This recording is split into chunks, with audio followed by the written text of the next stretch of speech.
Zane Clodfelter with Otters TV here with the Washington Wild Things broadcaster Kyle Dawson. Just saw game number 1 of the Frontier League Division Series on Tuesday night. We're actually recording this before game number 2, but it won't come out until the travel day on Thursday. So with that in mind, let's go back to game number 1. What were some of the things that really stood out to you? Well, I think you guys probably talked about it last night on the post-game show. Thomas Dorman, he obviously stood out.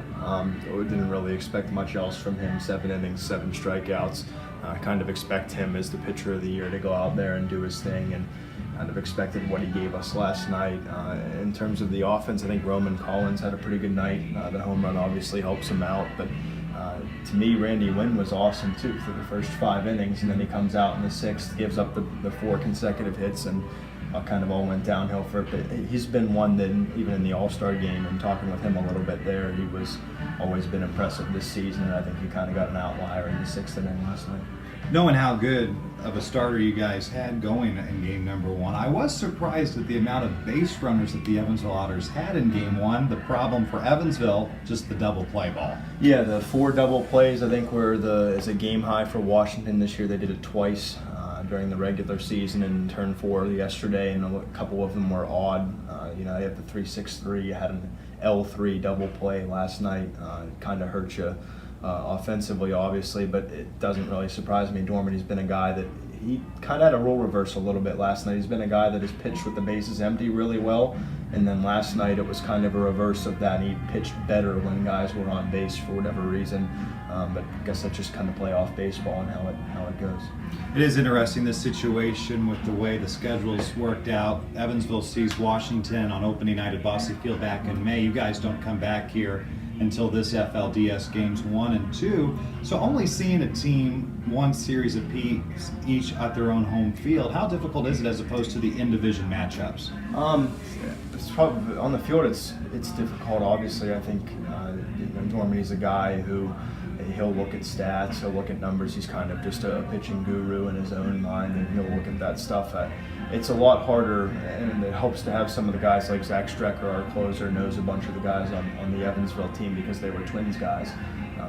So you know some names, you look at numbers, and our assistant general manager who's with us on the trip, myself and Greg Langben, we're always looking at stuff around the league and what else is going on in the other divisions. So they're not as unfamiliar for us. Maybe for the guys they are, and I think it probably adds a little bit of more difficulty to it. We see Justin Garcia, for example, 12 times. Again, when we play Joliet, we see a guy like Jeff Gardner a couple of times a year. So it's a little bit more difficult, obviously, on the field. I was telling this to Preston after our Game 1 wrap-up on Otters TV last night.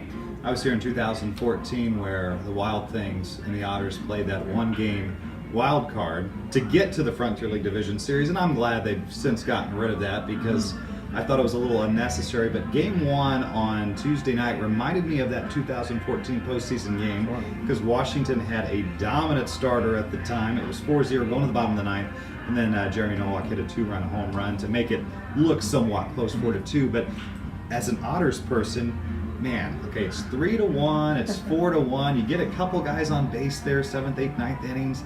But I still never felt like Evansville could penetrate that bullpen because it seemed like Washington had everything clicking in that opener. Well, the back end of the bullpen has been really good all season, and since Jesus got picked up mid-August, would have been by now maybe middle or the beginning of August, but he's been a really good option out of the back of the bullpen for Langman, and Strecker obviously is a 2-time All-Star, so you know what you're getting with him. A couple of mistakes probably. I don't know if I'm running, and I know this is going to look bad on Otters TV, but in a 4-1 game, I'm not tagging up from first base, and I brought that up on the air yesterday, and in the end, that's a meaningless out in the ball game. But for a meaningless run, why are we tagging from first to go to second? I'm a huge proponent normally of going from first to second on a deep fly ball. The runner could have waited another second and still been there fine. But yeah, the back of the bullpen's been really solid for Washington for the better part of the season. And when you have the dominant starter like Thomas Dorman, hopefully we'll get one in game 2 and then 3 and 4, or if we go to 4 and 5, then we'll get that again. But the back of the bullpen's obviously been a strong suit for this team, and someone you can rely on, especially with a 2-time All-Star. Actually tied the career saves mark for the Washington Wild Things in franchise history this year. So you mentioned tagging up. I do agree with the premise that you don't want to get the out there at second, but typically if you're going to try to advance to second, normally the out occurs sliding into second. It isn't on an appeal call back. The one thing, and I'm not a rah-rah PR guy, even though I technically am in PR here with the team, but I'll call it like I see it. Yeah, probably not the best situation, but it would have kept them out of a potential double play, which I think is why Andy McCauley and the Otters were trying to do that. It just, literally, if you try to, Preston laughing over here, you can try to pick the worst thing that can happen to you when you're trying to make a comeback against a really good bullpen. Well, Evansville just gave you the textbook example. Yeah. So I'm normally a big proponent of that. Yeah. If there's a deep fly ball to the warning track, by all means, if you can get to second base, I want you getting up there in the scoring position and staying out of a double play. But maybe wait another second, or that's probably the first appeal I've seen. I've been with Washington for 3 years now, not just as a radio voice, but as doing everything else.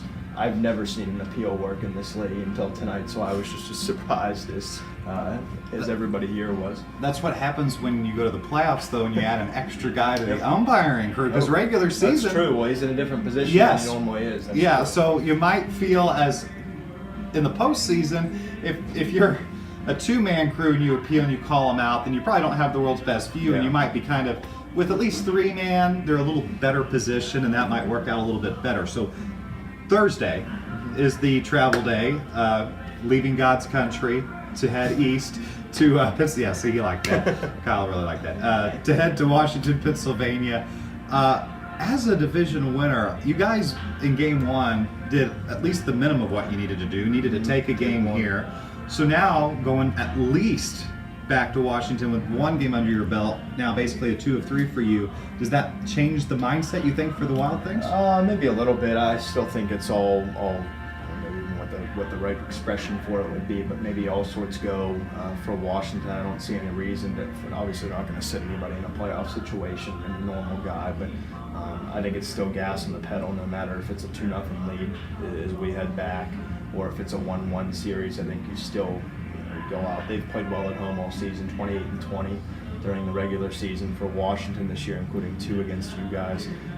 When you guys were there before the All-Star break, those were all competitive games. They've been competitive with Evansville all year, even last year. It's usually more high scoring than it was last night when we're here for whatever reason. But I think I talked a little bit about it on the air last night in game one. To me, that's just playoff baseball. It's not going to be 9-8, 10-9 here. No, we want the National League League Bosse game. Field. I want. Yeah. Give me a 3-1, 4-1 game every night. I'd take a 1-0-1 with a sack fly in the bottom of the I'll eighth. take that. Yeah, so we'll see what happens. I don't want to make you nervous, but that's what I'm here for. 2006, Otters fans, Evansville fell behind in that series 2-0 to Rockford, and then ended up winning the Back next. to win a championship. Yeah, won the 3 in a row to down Rockford, and then beat Chillicothe 3-0 in the Frontier League Championship Series. So. You don't have to be nervous. The Washington Wild Things haven't won a playoff series since 2007. So if we want to bring that little factoid up, we can go there. But hopefully that changes for my sake and for the team's sake this week. I would say I hope that happens, but no. 2016 seems so. No, I'm kidding. Well, best of luck. I know the fans in Washington appreciate your work. I know being a radio broadcaster in the Frontier League has some of its perks, but can also present some of its challenges. And so I know you guys do a nice job over there, and it's always been a world-class operation. Thank you. So he's Kyle Dawson, the voice of the Washington Wild Things. I'm Zane Clodfelter. This has been Otters TV.